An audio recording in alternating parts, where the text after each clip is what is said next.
So, yung first question ko kay Faye, kasi fan ka ba Faye ng mga thriller movies? And ano yung mga napanood mo na mga nagustuhan mo? And ano yung naging reaction mo nung malaman mo magiging bahagi ka sa ganitong klase ng movie sa Playtime?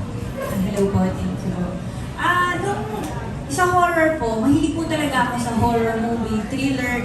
Yung napanood ko is yung I Spit on Your Grave. Actually, isa rin yun sa pinanood ko na movie para sa character ko. And then, yung kay Dahmer, ano yung title nun? Ayun, yung Dahmer, yung mga ganon, documentary. Basta about mga gore, ganyan, kilig ako sa ganon.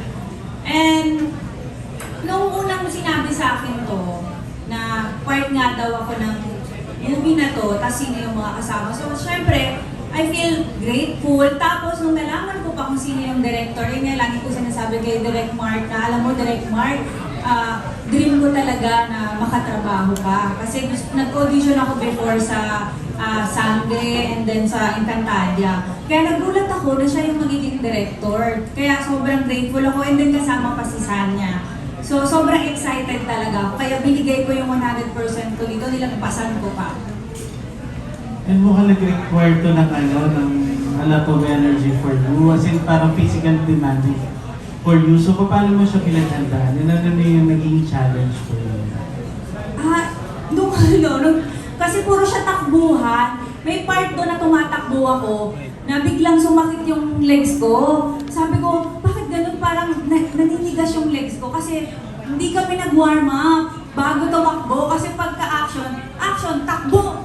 So kami, takbo. So nakalimutan namin na dapat pala nag-warm up muna tayo. So sabi ko kay Kulin, ano kaya to? Kasi malakas mag-workout to, tsaka si Sanya. So sabi ko, ano kaya itong nararamdaman ko yun pala? Kulang ako sa banana. Potassium. Napupulin ka pa ko. So yun. Ayun, thanks, Faye. So, yung next question ko kay Direct Mark, kasi aside from being an actor, si Sian kasi isa ring director. So, I was working with an actor who also works behind the camera. That was the best thing about doing a project like this when your lead actor is also a director. He will give inputs and it will make the project better. I guess everyone in this stage will tell you that this film was not a one-man driven movie. You know, it was very collaborative. You know, I want to share something. In the middle of the shoot, it wasn't in the script that Lucas, the character of Sia, was there, and then magkasama na si Patricia at saka si Patricia is played by Faye, and then ni Ronnie by Colleen. And then they go to me because they're, these ladies are alpha characters, alpha personalities. They go, Direk, if we're together now, we're gonna try to beat him. So I go, to my mind, he has a gun again, but I realize, oh nga, you will try to beat him up. Sige, let's put it, so we added a fight scene. Doon makikita ng audience na hindi nila kakayanan si Sian. They will tell you physically, Sian has the easiest time to lifting both girls and slamming them on the wall and putting them on the floor. Parang that put them in their place. And then, Sian could easily hurt these girls, but he was very careful, and then he knows, even in the sexy moments, he knows the limitations, he knows how to take care of the scene partner. Yeah, I think not only because he's an actor's actor, but because he's a director. And then ang dami namin difficult na eksena dito, which I already told them in the story ko na, okay, this is not a walk in the park, ha? This is not a rom-com drama that will be in walking somewhere and then you're talking in the beach or having coffee in a cafe. It's not that kind of film. Dito talagang mahihirapan kayo. Sinabi ko na yon, so they know what they expected. But I don't know if they know the degree of how difficult it was. We were shooting in the middle of December. Thank God it wasn't that hot yet. But we were basically always out. We were always in the exterior, palagi kami. Siguro 80% of the film is exterior, 20% lang ang interior. So yun. So I'm very glad that that my lead actor was also a director that understood and he knew how to play the game. Pero curious lang ako direct, parang dagdag lang. si Sia na ba yung nasa mind mo nung ginagawa mo itong playtime? Kasi parang pag usapan ng physicality, talagang malaking lalaki to sa Sia. Nakakayanin talaga siya. Honestly not. You know, I had another actor in mind when I was developing this 3 years ago. It was in the middle of the pandemic that I thought of this concept.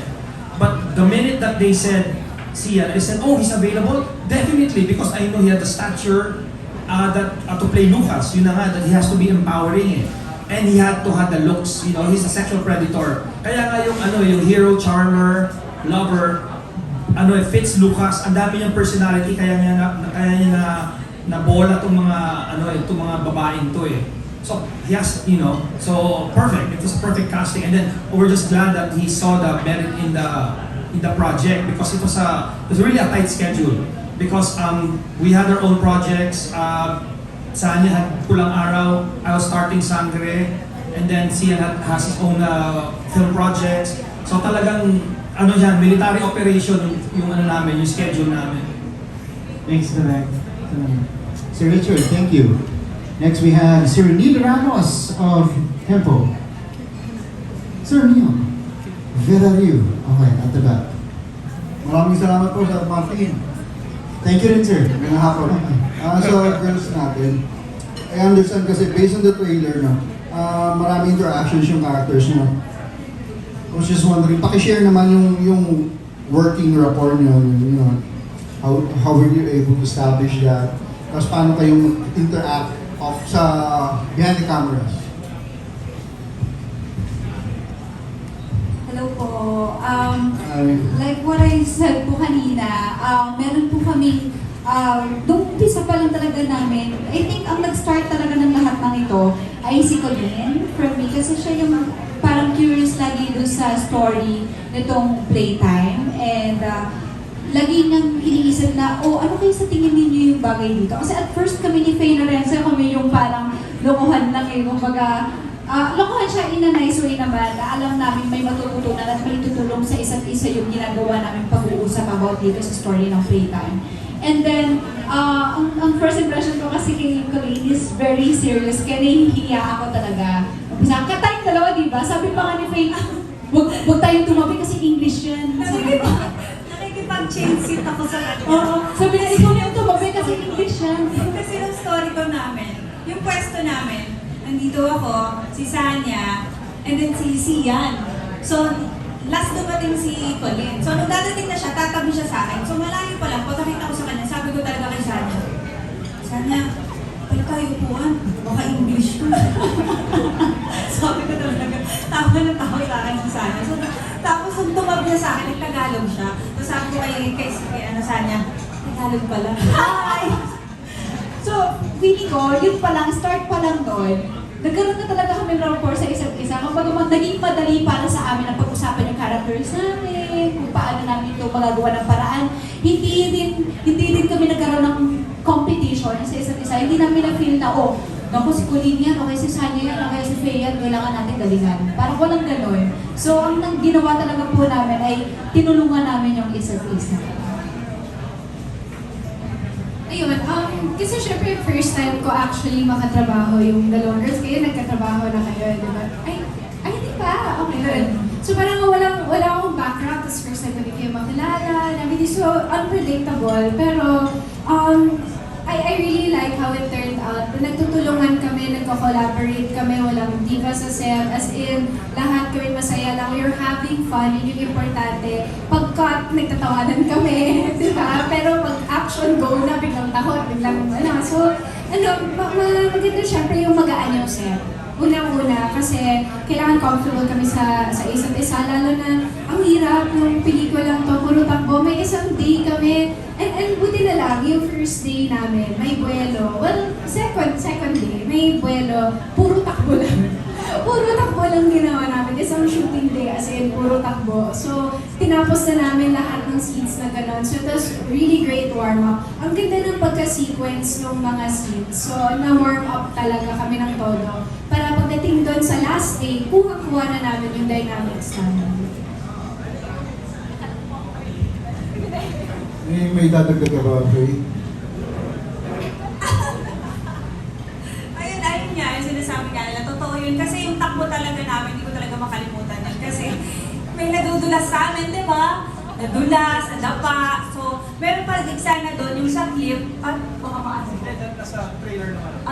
Yun, sa clip, talagang nagkamali kasi ako ng bagsak ko doon. Talagang ang laki nung pasa ko talaga. Meron akong picture, mga ganito. Ganyang kalaki. So, after that, nung nagkamali ako ng bagsak, hindi ko siya naramdaman. Nung after na, doon ko nakita na, ano po, ang laki ng pasa ko. So, ibig sabihin, kasi talagang naramdaman ko yung nasa clip ako eh. So, yung eksena ko doon, hindi ko talaga siya inarte. Actually, direct nakailang take tayo doon. Kasi talagang yung mukha ko, wala nang beauty shot talaga. Talagang natatakot na talaga ako. Ganun. Pero, safe naman. Safe naman. Safe naman siya. Yun nga lang talaga. Kasi syempre, pag ina-anticipate mo na may bangin, so talagang yung reaction ng mukha mo, hindi ko na siya madaya. So yun. Pero sobrang safe naman siya. Maraming salamat po. Thank you po.